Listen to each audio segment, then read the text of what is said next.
کے لیے اجنبی نہ رہے۔ ان الفاظ سے ہر مسلمان کا دل دھڑکتا ہے۔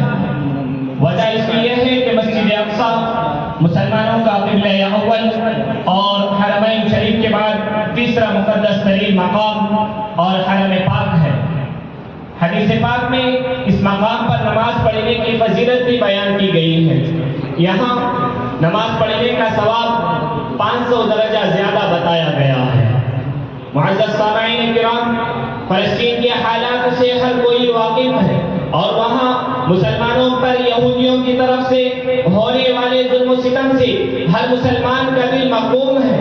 تاریخ عالم پر نظر رکھنے والوں سے یہ بات مخفی نہیں ہے کہ مذہبی اور تہذیبی جنگوں کی تاریخ بالخصوص اسلام، صلیبیت اور یہودیت کی طویل کشمکش میں بیت المقدس کی حیثیت مرکزی نقطے کی رہی۔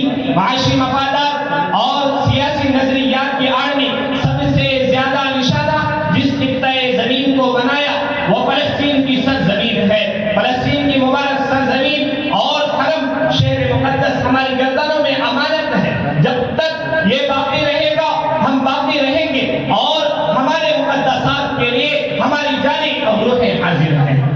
معزز حاضرین کرام، فلسطین کی ایک بڑی تلخ کہانی ہے، لیکن موجودہ دور کے مسلمان بالعموم مسلم نوجوان اس تاریخ اور اسباب عروج و زوال سے واقف نہیں ہیں۔ صہیونی مسلمانوں کا موجودہ زمانے میں سب سے بڑا دشمن ہے جو فلسطین پر قبضہ کر کے اپنی حکومت بنانے میں کامیاب ہو گیا ہے، لیکن فلسطینی مجاہدین اپنی سرزمین کو واپس لینے کے لیے اپنا سب کچھ قربان کر رہے ہیں۔ یہ صرف زمین کے ایک حصے کا مسئلہ نہیں ہے اور نہ کسی ایک قوم کا مسئلہ ہے، بلکہ فلسطینی مسئلہ پورے عالم اسلام کا مسئلہ ہے اور پوری قوم مسلم اور امت مسلمہ کا مسئلہ ہے۔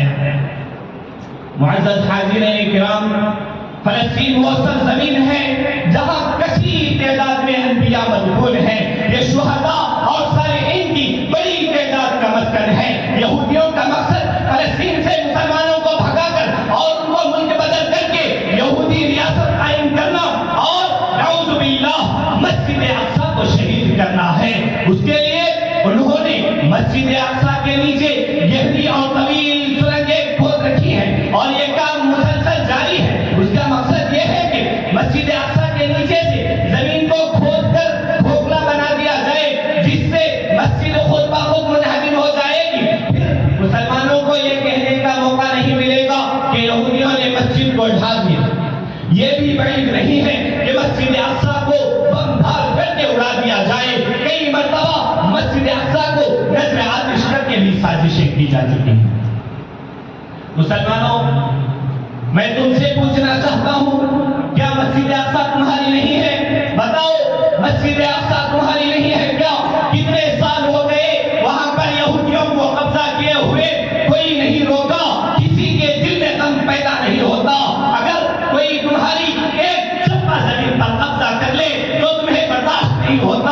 اگر کوئی تمہاری برداشت نہیں ہوتا، اگر کوئی تمہاری زمین کا ایک درخت چھین لے تو تم لڑنے مرنے پر تیار ہو جاتے ہو۔ اور ہم سے مسجد اقصیٰ چھین گئی، ارض شام چھین گئی، عزت و غیرت چھین گئی، کوئی نہیں ہے جو ہاتھ اٹھا کر رب سے کہتے اللہ میں اس امت کا صلاح الدین ایوبی بننے کے لیے تیار ہوں۔ کوئی صلاح الدین ایوبی ٹیلی ویژن کے سامنے بیٹھ کر نہیں بنتا۔ صلاح الدین ایوبی مسلم لوگوں میں پیدا نہیں ہوا کرتا۔ صلاح الدین ایوبی اپنی بہنوں کے ناچ پر سیٹیاں بجایا نہیں کرتا۔ صلاح الدین ایوبی اپنے چہرے سے نبی کی سنت کو دور کرنے سے منع نہیں کرتا۔ صلاح الدین ایوبی بازاروں میں ملاوٹ کا مال بیچنے سے پیدا نہیں ہوا کرتا۔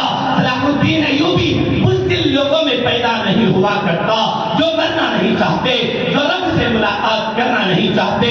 صلاح الدین ایوبی پیدا ہو جائے گا اگر دل میں ایمان آ گیا، عمل میں ایمان آ گیا۔ تم نے دنیا کو چھوڑ کے رب سے کہا اللہ میں تیرا ہوں، ہر برائی کو چھوڑ کے میدان میں آ کھڑا ہوں، ساری دنیا کے کافر بھی آ جائیں، اکیلا لڑوں گا، تب قوم میں صلاح الدین ایوبی پیدا ہوگا۔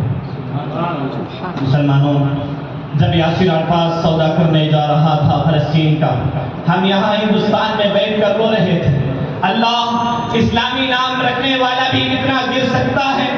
ہاں یہ دنیا کی طرف بہت ظالم ہے, یہ واہ واہ بٹورنے کا شوق بہت خناس ہے.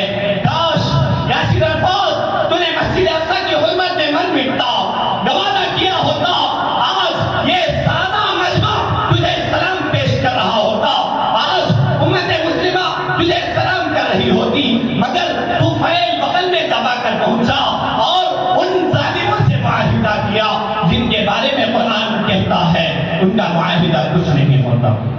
یاسر عرفات تو جب مسجد اقصی کا سودا کر رہا تھا اور اپنے کپکپاتے ٹانگوں سے چابیاں ان کے ہاتھ میں دے رہا تھا, مجھے فاروق اعظم یاد آ رہے ہیں جو ایک اونٹ پہ بیٹھ کے آئے تھے جس میں مبارک پہ پیوند تھے, 17 پیوند والے کپڑے پہن کر میرا فاروق اعظم اسلامی الفاظ لے کر بیت المقدس آیا تھا. غلام اونٹ پہ بیٹھا تھا, مسجد اقصی کا فلسطین کا مجاور اپنے کپکپاتے ٹانگوں سے چابیاں امیر المؤمنین کے قدموں میں دے رہا تھا. امیر المؤمنین آپ نے سوکھی روٹیاں کھائی تھی, آپ نے پتھر کو تکیا بنایا تھا, آپ نے پیوند والے کپڑے پہنے تھے, آپ نے موٹے کپڑے پہنے تھے, مگر آپ نے اسلام کو عروج بخشا, مسجد اقصی کو آزاد بنایا. ہم شرمندہ ہیں اے امیر المؤمنین کہ ہم آپ کے خون سے سجائی ہوئی ان شمعوں کی بھی حفاظت نہ کر سکے. ہمارے حکمراں کمزور ہو گئے, رب کو چھوڑ کر غیروں سے ڈرنے لگے, ہمارا تاجر بزنس مین بن گیا, ہم ڈر گئے, موت سے ڈر گئے, پھر ہم سے بیت المقدس چھین لیا گیا اور وہ زمینیں جو وہاں سجدہ کرتی تھیں خون میں تبدل ہو گئی.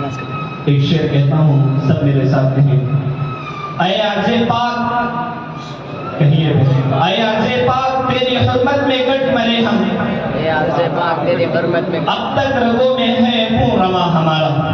دعا کریں کہ اللہ تعالیٰ فلسطین کی حفاظت فرمائے اور وہاں کے مجاہدین کی مدد فرمائے. آمین. وآخر دعوانا ان الحمد للہ رب العالمین. السلام علیکم ورحمۃ اللہ وبرکاتہ.